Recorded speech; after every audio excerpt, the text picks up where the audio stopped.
আমরা বুঝতে পারলাম ইব্রাহিম আলাইহিস সালামের সাথে আমাদের সাথে কিসের সম্পর্ক?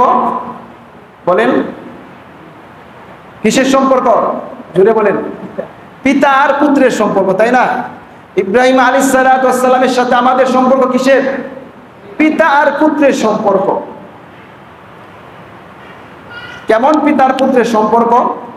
যে আমরা যারা আমাদের জন্মদাতা পিতাকে, ওরসজাত পিতাকে পিতা বলি। কেন পিতা বলি?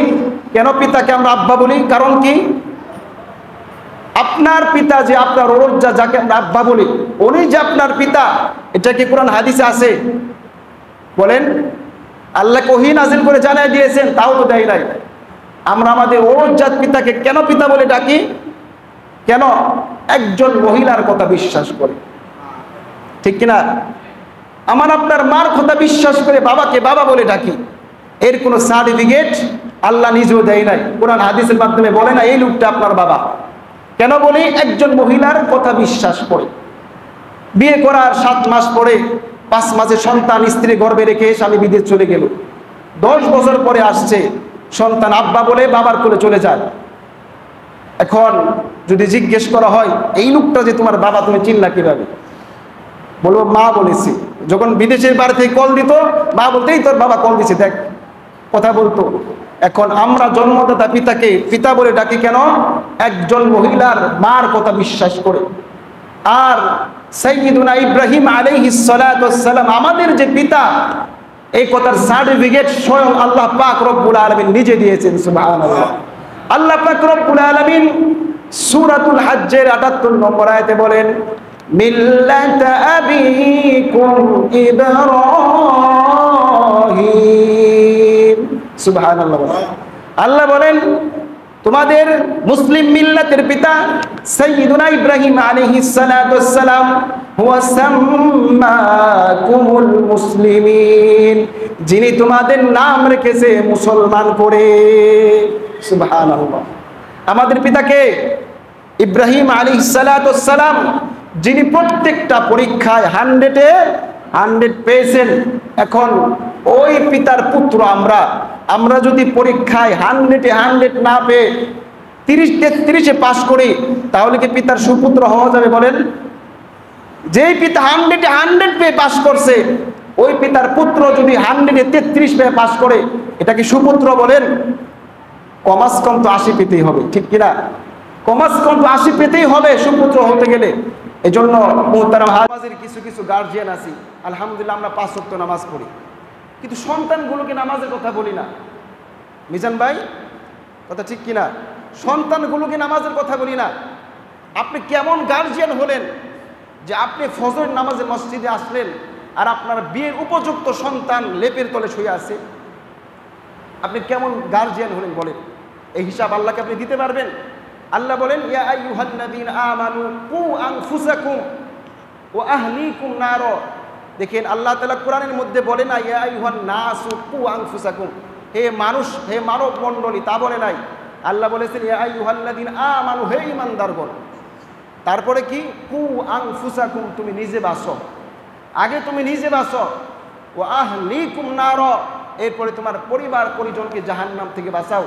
আপনার উপরে নামাজ ফরজ হয়েছে, এজন্য আপনি আরামের ঘুমকে ত্যাগ করে ফজরের সময় মসজিদে ফজর নামাজ আদায় করেন। আপনার সন্তানরা যে ঘুমিয়ে আছে তার উপরে তো ফজর নামাজটা ফরজ হয়েছে। আপনি জান্নাতের পথে আসলেন, আপনার ছেলেকে জাহান্নামের পথে রেখে আসলেন, এর জবাব আল্লাহর কাছে দিতে পারবেন? বলেন। কখনোই দিতে পারবেন না। এজন্য আগে আমাদেরকে বাঁচতে হবে, এরপরে সন্তানদেরকে, পরিবার পরিজনকে বাঁচাতে হবে। আল্লাহ পাক আমাদের সকলকেই আগে নিজেদেরকে জাহান্নাম থেকে বাঁচার, এরপর আমাদের পরিবারকে জাহান্নাম থেকে বাঁচানোর তৌফিক দান করুন সকলে বলি আমিন। বংশে সুবহানাল্লাহ। হযরত আদম আলাইহিস সালাম, হযরত নূহ আলাইহিস সালাম, হুদ আলাইহিস সালাম, সালেহ আলাইহিস সালাম, ইদ্রিস আলাইহিস সালাম, এই 5 জন নবী ইব্রাহিম আলাইহিস সালামের বংশধর ছিলেন না, তারা ছিলেন ইব্রাহিম নবীর আগের। এরপরে যত নবী আসছে, ইব্রাহিম আলাইহিস সালাম তার ভাতিজা ছিল হযরত লূত আলাইহিস সালাম, ইব্রাহিম আলাইহিস সন্তান ইসমাঈল আলাইহিস সালাম, ইসহাক আলাইহিস সালাম এবং ইব্রাহিম আলাইহিস সালাতু ওয়াস সালামের বংশে ইয়াকুব আলাইহিস সালাতু ওয়াস সালাম, ইয়াকুব আলাইহিস সালাতু ওয়াস সালামের পুত্র ইউসুফ আলাইহিস সালাতু ওয়াস সালাম, হযরত ইউনূস আলাইহিস সালাতু ওয়াস সালাম, হযরত দাউদ আলাইহিস সালাতু ওয়াস সালাম। দাউদ নবীর সন্তান ছিল হযরত সুলাইমান আলাইহিস সালাতু ওয়াস সালাম, হযরতে আইয়ুব আলাইহিস সালাতু ওয়াস সালাম, হযরত শুআইব আলাইহিস সালাতু ওয়াস সালাম। শুআইব আলাইহিস সালাতু ওয়াস সালামের জামাতা ছিল হযরত মূসা আলাইহিস সালাতু ওয়াস সালাম, হযরত মূসা আলাইহিস সালাতু ওয়াস সালামের ভাই ছিল হারুন আলাইহিস সালাতু ওয়াস সালাম। হযরত হারুন আলাইহিস সালাতু ওয়াস সালামও ছিল হযরত ইব্রাহিম আলাইহিস সালাতু ওয়াস সালামের বংশধর। ইব্রাহিম নবীর বংশ ছিল হযরতে ইলিয়াস আলাইহিস সালাতু ওয়াস সালাম, হযরতে আলিয়াস আলাইহিস সালাতু ওয়াস সালাম এবং হযরতে জাকারিয়া আলাইহিস সালাতু ওয়াস সালাম, জাকারিয়া নবীর সন্তান ইয়াহইয়া আলাইহিস সালাতু ওয়াস সালাম এবং সর্বশেষ এই ইব্রাহিম আলাইহিস সালাতু ওয়াস সালামের বংশ ছিল ঈসা আলাইহিস সালাতু ওয়াস সালাম এবং সর্বশেষ ইব্রাহিম আলাইহিস সালাতু ওয়াস সালামের সন্তান ইসমাঈল আলাইহিস সালাতু ওয়াস সালামের বংশের একজন নবী আসছিল, যেই নবীর নাম পৃথিবীর সমস্ত নবীর শ্রেষ্ঠ নবী, সমস্ত নবীর ইমামুল মুরসালিন, সমস্ত নবীর শিরোমণি। তার নাম কি বলেন দেখি? আমার আপনার নবী মুহাম্মদ। লা ইলাহা ইল্লাল্লাহ, এই কালেমা পড়বে যারা, এই কালেমা মানবে যারা, কাজে লাগবে মরণ বেলা। লা ইলাহা ইল্লাল্লাহ, লা ইলাহা ইল্লাল্লাহ। ইব্রাহিম বলে এক আল্লাহ, নমরুদ দিল কত জ্বালা।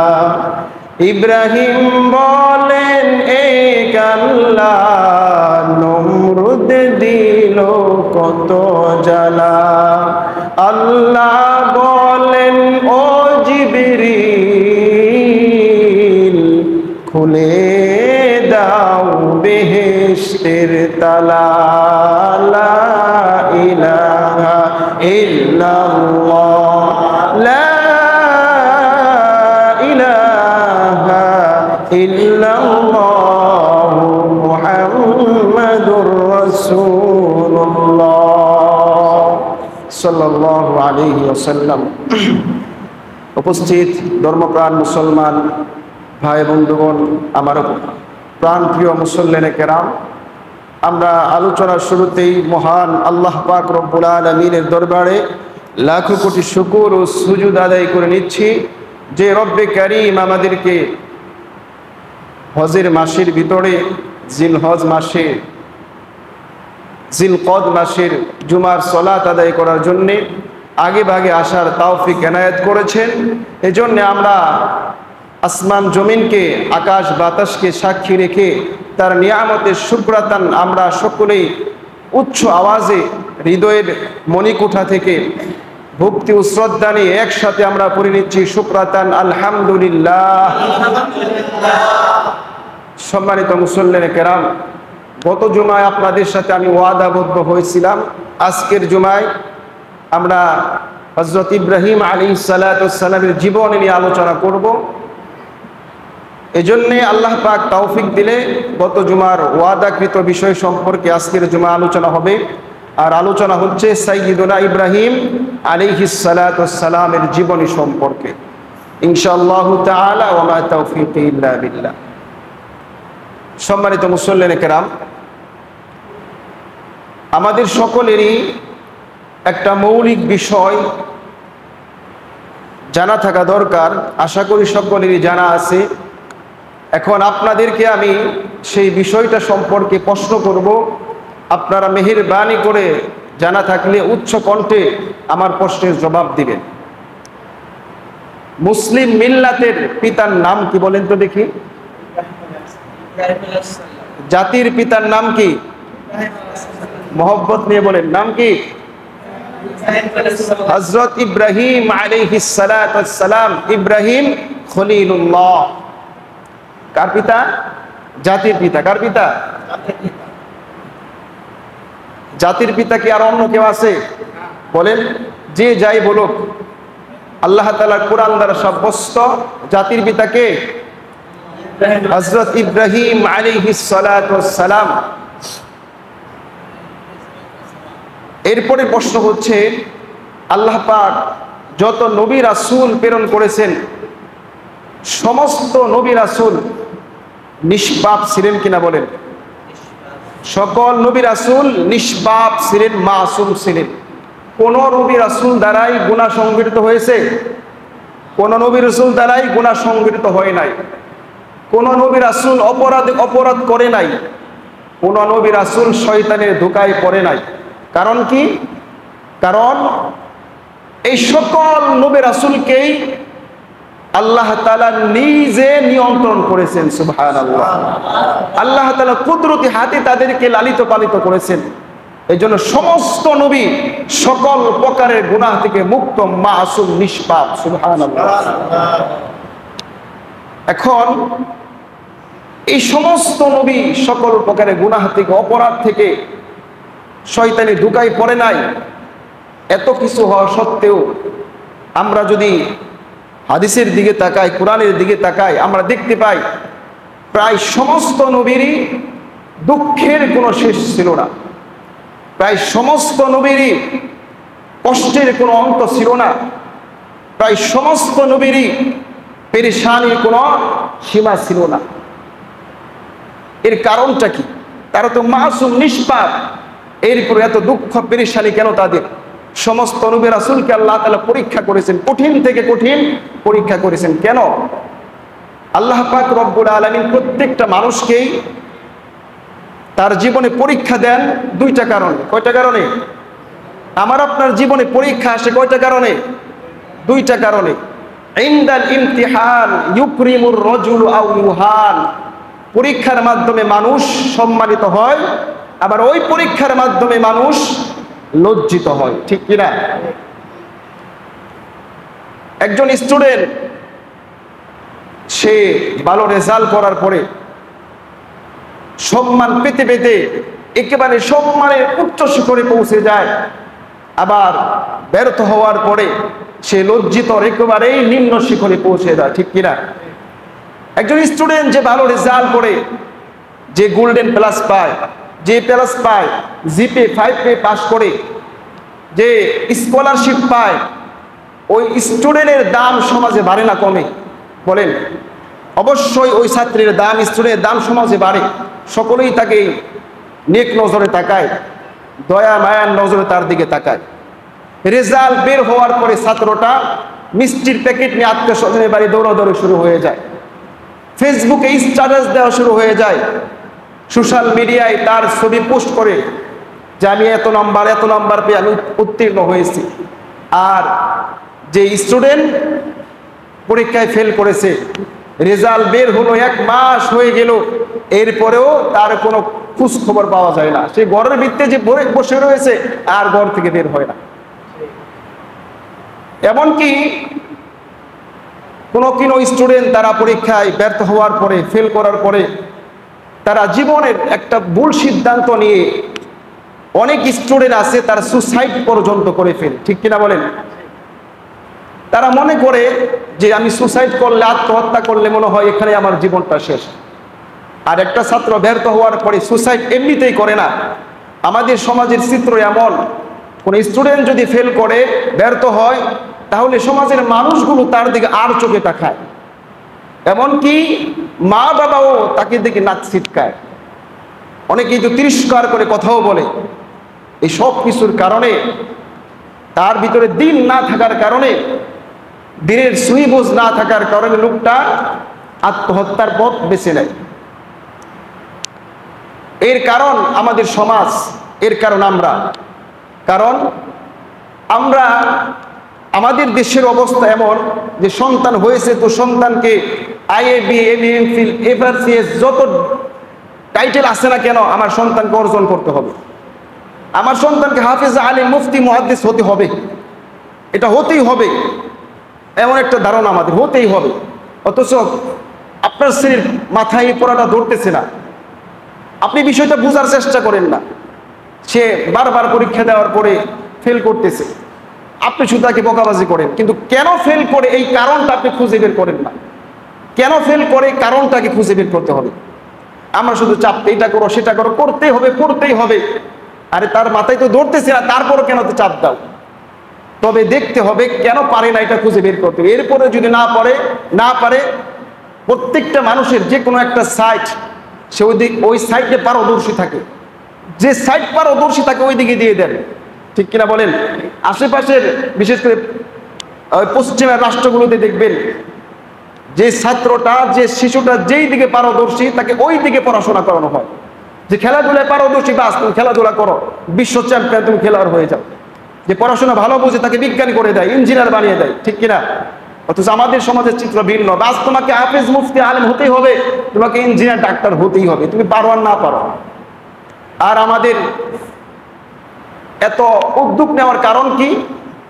কারণ আমরা দুনিয়াটাকে পরকালের চাইতে প্রাধান্য দিই।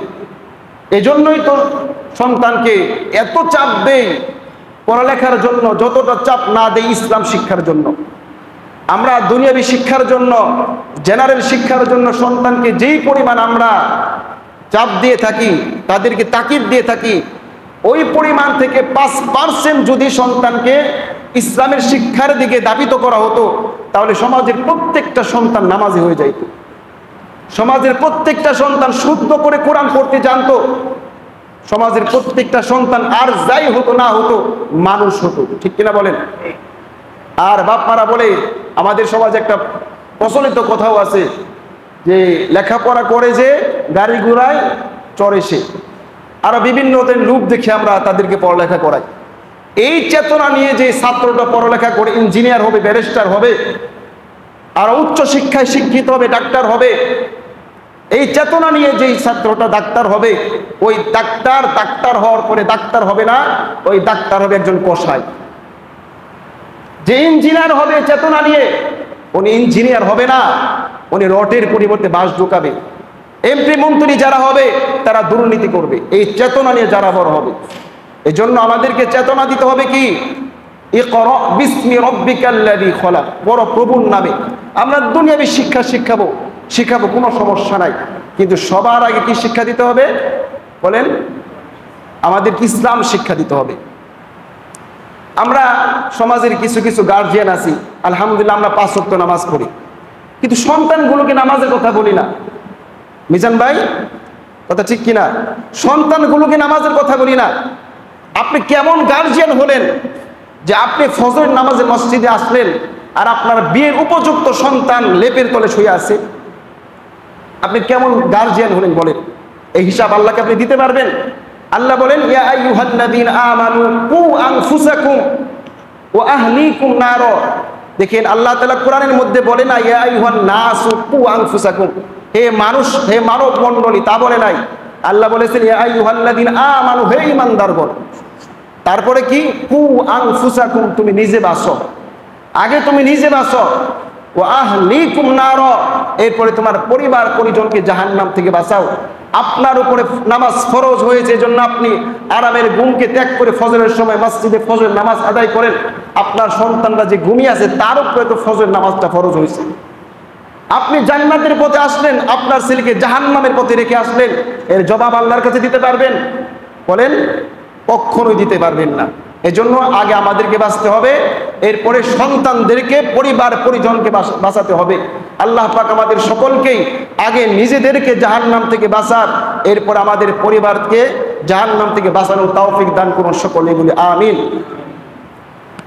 সম্মানিত মুসল্লিনে কেনা, বলতেছিলাম পরীক্ষার মাধ্যমে মানুষ সম্মানিত হয় আবার লাঞ্ছিত হয়।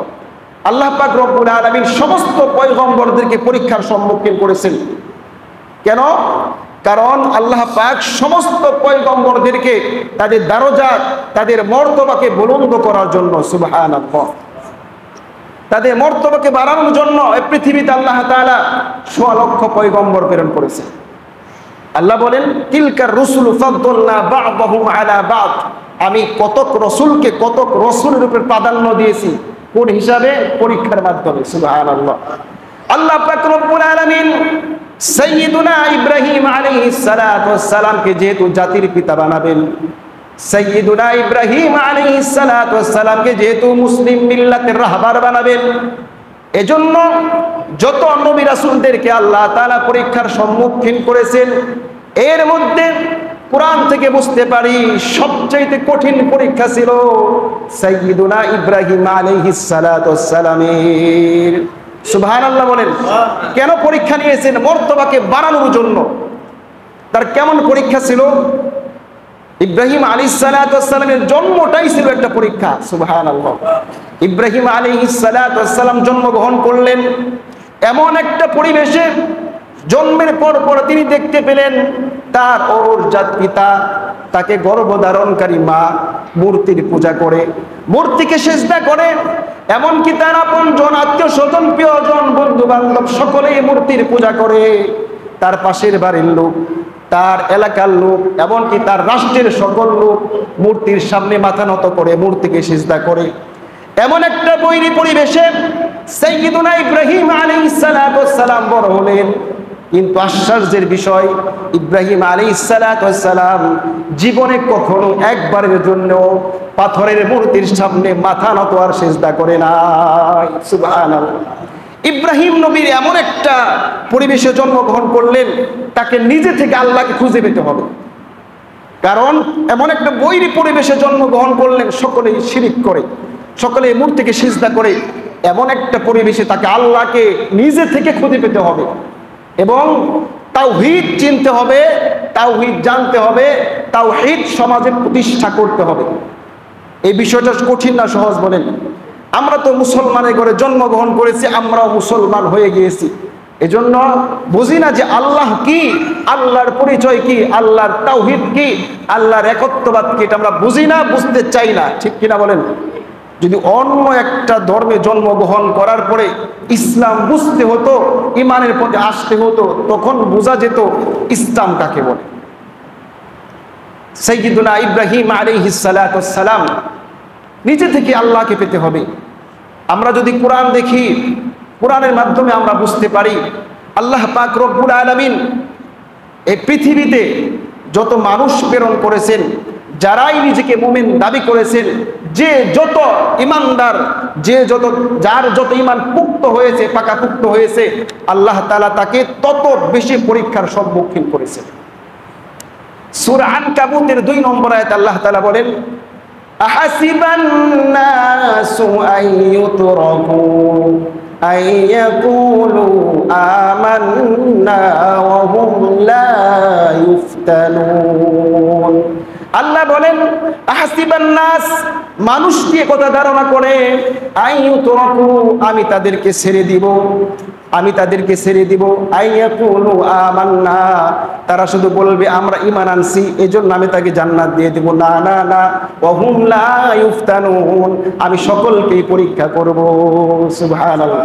পরীক্ষা করবে, তারপরে জানবে যে আপনি আসলেই মুমিন কিনা। এর পরবর্তী আয়াতে আল্লাহ তাআলা বলেন, ওয়ালাকাদ ফাতান্নাল্লাযীনা মিন ক্বাবলিহিম ফালায়া'লামান্নাল্লাহুল্লাযীনা সাদাকু ওয়ালায়া'লামান্নাল কাযিবিন। আল্লাহ পাক বলেন, আমি পূর্ববর্তী সমস্ত জাতিকে পরীক্ষা করেছি। কেন?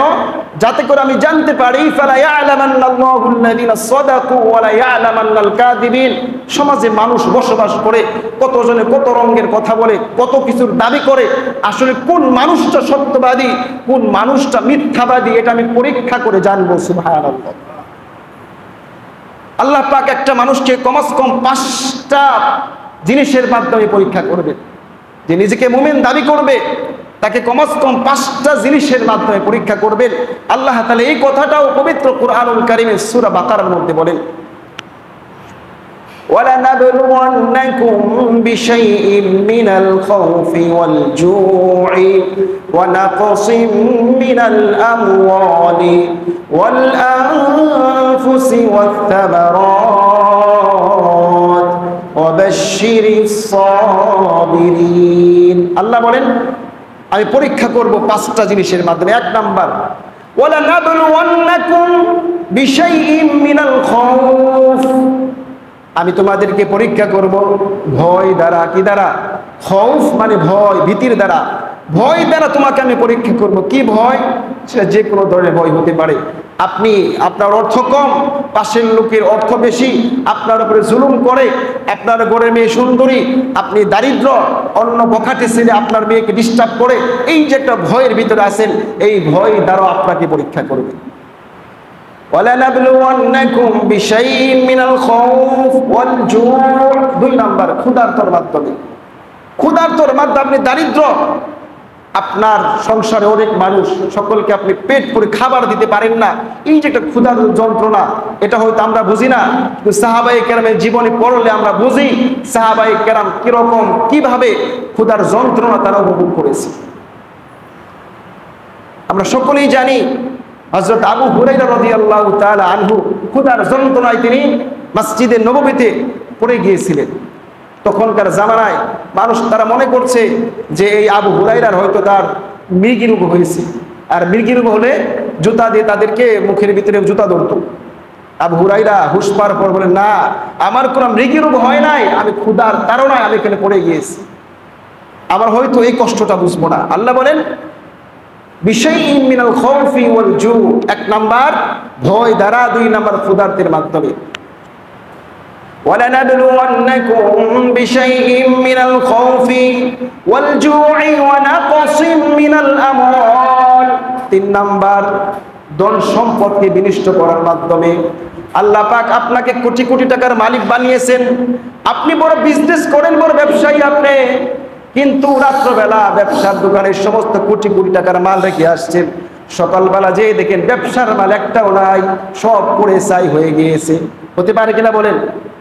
সব পড়ে ছাই হয়ে গিয়েছে, আপনি এখন পথের ভিখারি। হতে পারে কিনা? আল্লাহ বলেন আমি তাকে সম্পদের মাধ্যমে পরীক্ষা করব, সম্পদের অনিষ্ট করার মাধ্যমে। ওয়াল আনফুসি, এবং আপন জনদেরকে কেড়ে নেওয়ার মাধ্যমে। একটা মাত্র সন্তান, অনেক শিক্ষিত হয়েছে, ডাক্তার হয়েছে, লক্ষ লক্ষ টাকা বেতন পায়, কেবলমাত্র বিবাহ করেছে, 2-3 বছর ধরে চাকরি করে হুট করে সন্তানটা মারা গেল, গাড়ি অ্যাক্সিডেন্ট করে মারা গেল, আর আপনি লাফাইতেছেন, হায় আল্লাহ শুধু আমার সন্তানকে দেখলো না। আপনাকে ধৈর্য ধারণ করতে হবে, আল্লাহ আপনাকে পরীক্ষা করতেছেন। ওয়ানাকসিম মিনাল আমওয়ালি ওয়াল আনফুসি 5 নাম্বার ওয়াত-থামারাত, ফল ফ্রুটের মাধ্যমে, ফসলের মাধ্যমে, ফসলকে ধ্বংস করার মাধ্যমে। আপনি খেতে দান করেছেন, দান কালকে আপনি কাটবেন, এমন সময় রাত্রে এমন বৃষ্টি হয়েছে, বৃষ্টি হওয়ার কারণে বন্যায় আপনার দান তলে গিয়েছে, এই যে আপনার ক্ষতি হলো। আল্লাহ বলেন এই 5টা জিনিসের মাধ্যমে মানুষকে পরীক্ষা করবে। 1 নাম্বার কি? ভয়ের মাধ্যমে, 2 নাম্বার ক্ষুধার্তের মাধ্যমে, 3 নম্বর ধন সম্পদ নষ্ট করার মাধ্যমে, 4 নাম্বার আত্মীয় স্বজনকে কেড়ে নেওয়ার মাধ্যমে, 5 নাম্বার তার ফসলকে অনিষ্ট করার মাধ্যমে। এখন এই সব কিছু করার পরে আমার আপনার কাজ কি? যখন পরীক্ষা নিবে আমাকে ধৈর্য ধারণ করতে হবে। আল্লাহ বলেন ওয়াবাশশিরিস সাবিরিন, কারো যদি পরীক্ষা নেই সে ধৈর্য ধারণ করেন, আল্লাহ বলেন ওয়াবাশশিরিস সাবিরিন, ও নবী আপনি ধৈর্য ধারণকারীদেরকে সুসংবাদ দেন। সুবহানাল্লাহ, কি সুসংবাদ? এই ধৈর্য ধারণকারীর একটা সিফাত এই পরে আয়াতে আল্লাহ তাআলা বলেন ওয়াবাশশিরিস সাবিরিন আল্লাযীনা ইযা আসাবাতহুম মুসিবা ক্বালু ইন্না লিল্লাহি ওয়া ইন্না ইলাইহি রাজিউন। যারা ধৈর্য ধারণ করে এদের একটা সিফত হচ্ছে যখনই তারা কোনো মুসিবতের মধ্যে পড়ে তখনই তারা বলে ইন্না লিল্লাহি ওয়া ইন্না ইলাইহি রাজিউন। আমরা এই দোয়াটা পড়ি কখন? কেউ মারা গেলে তখন পড়ি, তাই না? কারণ ওটা একটা মুসিবত, একটা মানুষ মারা যাওয়া এটা একটা মুসিবত, তখনও এই দোয়া পড়া। এমনকি যত মুসিবত আছে সমস্ত মুসিবতের ভিতরে দোয়াটা পড়া। দোয়াটা কি? ইন্না লিল্লাহি ওয়া ইন্না ইলাইহি রাজিউন। দোয়ার অর্থ কি? আমরা তো পড়ি ছোট্টকাল থেকে। দোয়ার অর্থটা কি? ইন্না লিল্লাহ, যে আমরা সকলেই আল্লাহর জন্য, ওয়া ইন্না ইলাইহি রাজিউন, আর আমাদের সকলের প্রত্যাবর্তন তারই দিকে, আল্লাহ তাআলার দিকে। এর অর্থ এটা। এখন আপনি যখন কোনো মুসিবতে পড়বেন এই দোয়া পড়বেন। এই আয়াতের তাফসিরে আল্লামা ইবনে কাসির রাহমাতুল্লাহ আলাইহি মুসলিম শরীফ থেকে একটা হাদিস নকল করেন। হাদিসটা বর্ণিত হয়েছে আম্মা জান হযরত উম্মে সালামা রাদিয়াল্লাহু তাআলা আনহা থেকে। হযরত উম্মে সালামা রাদিয়াল্লাহু তাআলা আনহা বলেন, হাদিসটি মুসলিম শরীফের 2011 নম্বর হাদিস। উম্মে সালামা রাদিয়াল্লাহু তাআলা আনহা বলেন যে নবীজির সাথে আমার বিবাহ হওয়ার আগে একটা আমার স্বামী ছিল, সেই স্বামীর নাম আবু সালামা। এই আবু সালামা রাদিয়াল্লাহু তাআলা আনহু একদিন নবীজির কাছ থেকে একটা হাদিস শুনে আমার কাছে আসলেন, অনেক আনন্দ নিয়ে আসলেন, চেহারা দেখে মনে অনেক আনন্দিত। আমাকে বললেন, স্ত্রী হে, আজকে নবীজির কাছ থেকে একটা অনেক খুশির একটা হাদিস, আনন্দের একটা হাদিস শুনেছি। কি হাদিস? যে এই হাদিস, যে কোনো ব্যক্তি যদি মুসিবতের মধ্যে পড়ে, মুসিবতে পড়ার পরে এই দোয়াটা পড়ে, এই দোয়া পড়লে আল্লাহ তাআলা যে মুসিবতে সে পড়েছেন এর চাইতে উত্তম বিনিময় আল্লাহ তাআলা তাকে দান করেন। সুবহানাল্লাহ। দোয়াটা কি? আবু সালামা বলেন, প্রথমে বলবেন ইন্না লিল্লাহি ওয়া ইন্না ইলাইহি রাজিউন, এর পরে আল্লাহুম্মা আজুরনি ফি মুসিবাতি ওয়া আখলিফনি খায়রাম মিনহা। এখন উম্মে সালামা রাদিয়াল্লাহু তাআলা আনহা তিনি এই দোয়া পড়লেন, তিনি এই দোয়া শিখলেন। কিছুদিন পরে আবু সালামা রাদিয়াল্লাহু তাআলা ইন্তিকাল করলেন। ইন্তিকাল করার পরে এখন তিনি এই দোয়া পড়লেন, পড়ার পরে চিন্তা করতেছে যে বিশ্ব নবীর হাদিস, কোনো ব্যক্তি মুসিবতে পড়লে এই দোয়া পড়লে যে জিনিস হারিয়েছে তার চেয়ে উত্তম বিনিময় সে পাবে। আমি তো দেখি আমার স্বামী আবু সালামার চাইতে উত্তম কোন স্বামী, উত্তম কোন পুরুষ মদিনায় নাই। কিন্তু রাসূলের হাদিসের তিনি বিশ্বাস করেছে 100-100। এখন পড়ার পরে কিছুদিন যাওয়ার পরে বিশ্বনবী সাল্লাল্লাহু আলাইহি ওয়াসাল্লাম উম্মে সালামার ঘরে নক করলেন। তিনি ঘরে দরজা খুলে দিলেন। উম্মে সালামা একটা নবীজিকে বসার জন্য নরম একটা বিছানা দিলেন। নবীজি বলেন, নবীজি তখন এই উম্মে সালামাকে বিবাহের প্রস্তাব দিলেন। সুবহানাল্লাহ। বিবাহের প্রস্তাব দেওয়ার পরে তিনি তো রাজি, শুধু রাজি কিনা বলেন, বড় একটা সুসংবাদ, নবীজির স্ত্রী হবেন। এরপরে বললেন, ইয়া রাসূলুল্লাহ, এটা তো আমার ভাগ্য, তবে আমার প্রথম কথা হচ্ছে আমি একজন লজ্জাবতী মহিলা, হয়তোবা আমার কোনো আচরণে আপনার কষ্ট হতে পারে, যার কারণে আল্লাহ তাআলার আসামির কাঠগড় আমাকে দাঁড়াতে হবে। 2 নাম্বার, আমার অনেক বয়স হয়ে গেছে, আমি একজন বয়স্কা মহিলা। 3 নাম্বার, আমার ছেলে মেয়ে আছে। নবীজি বলেন যে সালামা, উম্মে সালামা শোনো, তোমার অনেক বয়স, আমারও বয়স তো কম না। নবীজির বয়স কম ছিল, নবুয়তের পরে 40 বছর পার হওয়ার পরে উম্মে সালামাকে বিবাহ করেছেন। বলে আমার বয়স তো কম না, আর তোমার যে অহেতুক লজ্জা, এই লজ্জাকে আল্লাহ তাআলা দূর করে দিবেন। আর তোমার যে ছেলে মেয়ে, আজ থেকে ওই ছেলে মেয়ে আমারও ছেলে মেয়ে। সুবহানাল্লাহ। তখন উম্মে সালামা বলেন, তখন আমি বুঝলাম যে এই দুয়ার পাওয়ার কতটুকু। কারণ আবু সালামার পরিবর্তে আমি বিশ্ব নবীকে পেলাম। কিসের জন্য? এই দুয়ার পরিবর্তে, এই দুয়ার মাধ্যমে। এই জন্য আমরা সকলে দোয়াটা শিখবো। দোয়া কি? ইন্না লিল্লাহি ওয়া ইন্না ইলাইহি রাজিউন আল্লাহুম্মা আজুরনি ফি মুসিবাতি ওয়া আখলিফনি খায়রাম মিনহা। একেবারে ছোট্ট দোয়া। আল্লাহুম্মা আজুরনি ফি মুসিবাতি, আল্লাহ যে মুসিবতে আপনি আমাকে ফালাইছেন, এই মুসিবতের উজরত আমাকে দেন, এর প্রতিদান আমাকে দেন। ওয়া আখলিফনি খায়রাম মিনহা, এবং যেটা আমার কাছ থেকে নিয়েছেন এর চেয়ে উত্তম বিনিময় আমাকে দেন। এই দোয়ার অর্থ আমরা সকলেই যখনই কোনো মুসিবতে পড়ে যাব, আপনার কাছে হঠাৎ করে সংবাদ আসলো আপনার বাড়ির গরু মারা গিয়েছে, বাস এই দোয়াটা পড়েন। আপনার হাত থেকে মোবাইলটা পড়ে ভেঙে গিয়েছে, বাস এই দোয়াটা পড়েন। দৃঢ় ইয়াকিনের সাথে পড়লে যেটা হারিয়েছে এর চাইতে উত্তম বিনিময় আল্লাহ তাআলা আপনাকে দিবেন। বলতেছিলাম, হযরতে আল্লাহ তাআলা যত নবী রাসূল পাঠিয়েছেন সকলকেই পরীক্ষা করেছেন। যে নিজেকে ইমানদার দাবি করবে তার পরীক্ষা তত কঠিন হবে। আল্লাহ পাক এই পৃথিবীতে যাকে যত বড় বানিয়েছেন তাকে তত কঠিন পরীক্ষার সম্মুখীন আল্লাহ তাআলা করেছেন। আমরা কোরআনের ভাষ্য থেকে কথা বুঝতে পারি, আল্লাহ তাআলা যারা মানুষকে কথা জানাতে চায়, ও মানব মণ্ডলী শোনো, একজন স্বর্ণকার স্বর্ণকে আগুনে পুড়িয়ে জ্বালিয়ে যেমনি ভাবে স্বর্ণ থেকে খাতকে আলাদা করে, ঠিক তেমনি ভাবে আমি প্রত্যেকটা নবীকে পরীক্ষার আগুনে পুড়ে পুড়ে তাকে আমি খাঁটি সোনায় রূপান্তরিত করেছি। সুবহানাল্লাহ।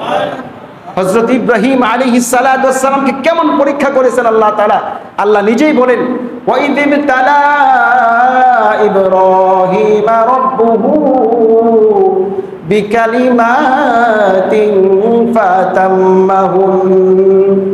আমি ইব্রাহিম আলাইহিস সালাতু ওয়াস সালামকে কালিমাত, অনেক শব্দ, অনেক বাক্য দ্বারা তাকে পরীক্ষা করেছি।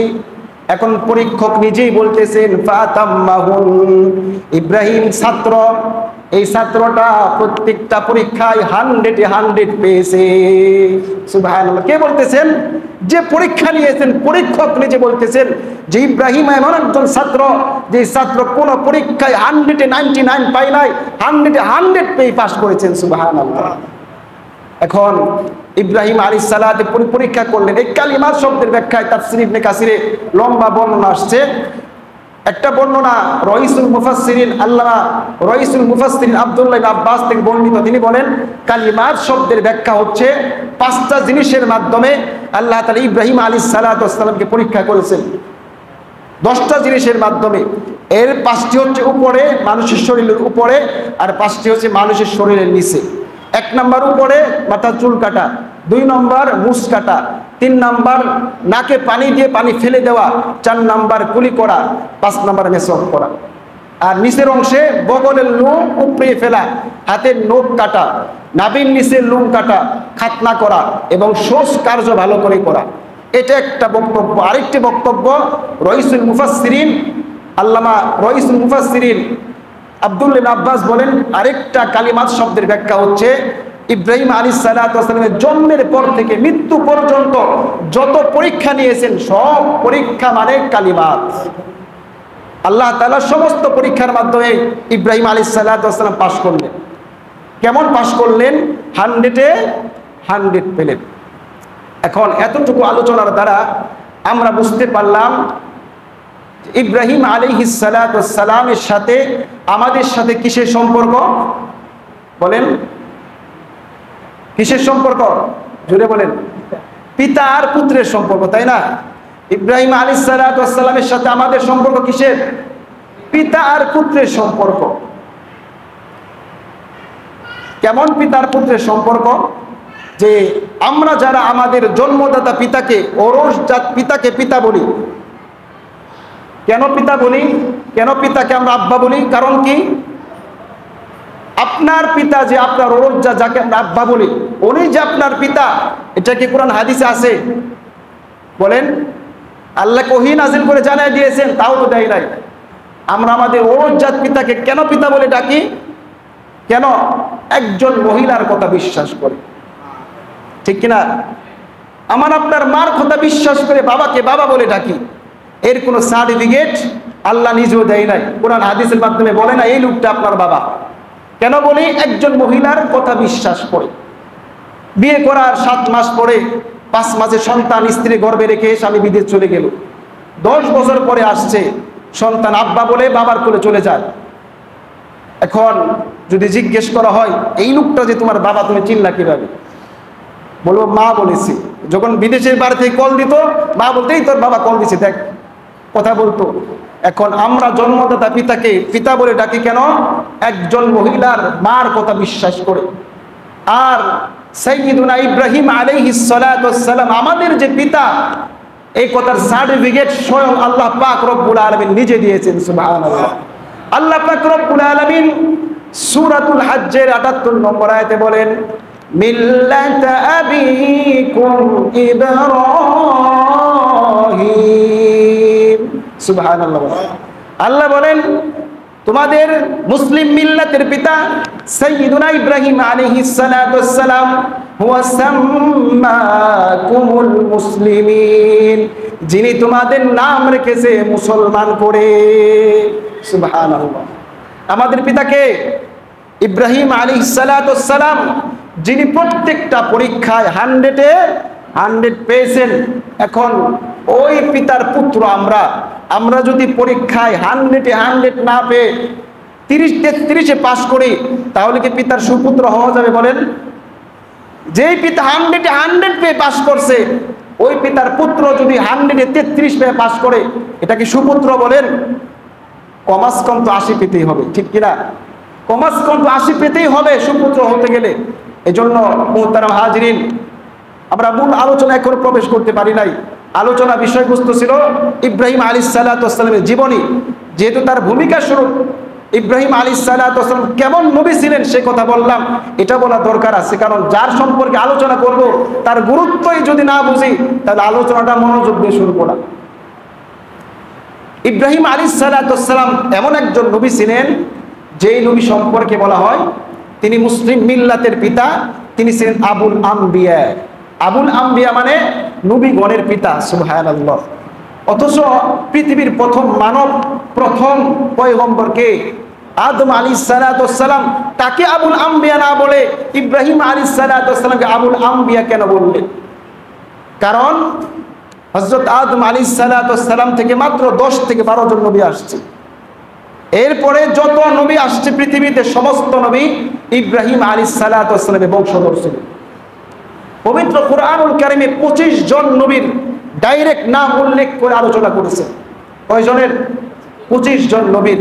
এই 25 জন নবীর ভিতরে মাত্র 5 জন নবী তারা ছিলেন ইব্রাহিম নবীর বংশ ছাড়া, আর 19 জন নবী ছিল ইব্রাহিম আলাইহিসসালামের বংশের। সুবহানাল্লাহ। হযরত আদম আলাইহিসসালাম, হযরত নূহ আলাইহিসসালাম, হুদ আলাইহিসসালাম, সালেহ আলাইহিসসালাম, ইদ্রিস আলাইহিসসালাম, এই 5 জন নবী ইব্রাহিম আলাইহিসসালামের বংশধর ছিলেন না, তারা ছিলেন ইব্রাহিম নবীর আগের।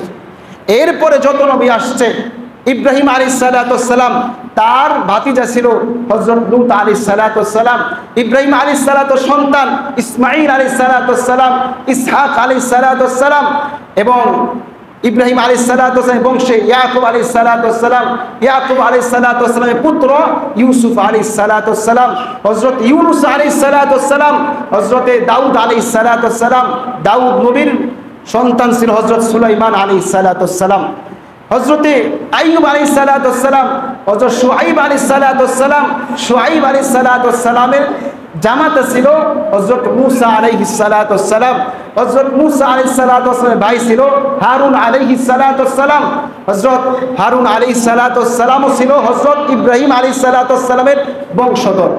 ইব্রাহিম নবীর বংশ ছিল হযরতে ইলিয়াস আলাইহিসসালাম, হযরতে আলিয়াস আলাইহিসসালাম এবং হযরতে জাকারিয়া আলাইহিসসালাম, জাকারিয়া নবীর সন্তান ইয়াহইয়া আলাইহিসসালাম এবং সর্বশেষ এই ইব্রাহিম আলাইহিসসালামের বংশ ছিল ঈসা আলাইহিসসালাম এবং সর্বশেষ ইব্রাহিম আলাইহিসসালামের সন্তান ইসমাঈল আলাইহিসসালামের বংশের একজন নবী আসছিল, যেই নবীর নাম পৃথিবীর সমস্ত নবীর শ্রেষ্ঠ নবী, সমস্ত নবীর ইমামুল মুরসালিন, সমস্ত নবীর শিরোমণি। তার নাম কি বলেন দেখি? আমার আপনার নবী মুহাম্মদুর রাসূলুল্লাহ সাল্লাল্লাহু আলাইহি ওয়াসাল্লাম। এই 19 জন নবী, কোরআনে বর্ণিত 25 জনের ভিতরে 19 জন নবী ইব্রাহিম আলাইহিসসালামের বংশে ছিলেন। সুবহানাল্লাহ। এজন্য ইব্রাহিম নবীকে আবুল আম্বিয়া বলা হয়। আল্লাহ পাক রব্বুল আলামিন আমাদের সকলকে এই ইব্রাহিম নবীর সুপুত্র হওয়ার তৌফিক দান করুন। সকলেই বলে আমিন। আমরা ইনশাআল্লাহ আগামী জুমায় একেবারে শুরু থেকে ইব্রাহিম নবীর টোটাল জীবন আলোচনা করব ইনশাআল্লাহ তাআলা। ওয়া মা তাওফীকি ইল্লা বিল্লাহ। যারা সুন্নাত পড়েন না 4 রাকাত সুন্নাত পড়েন।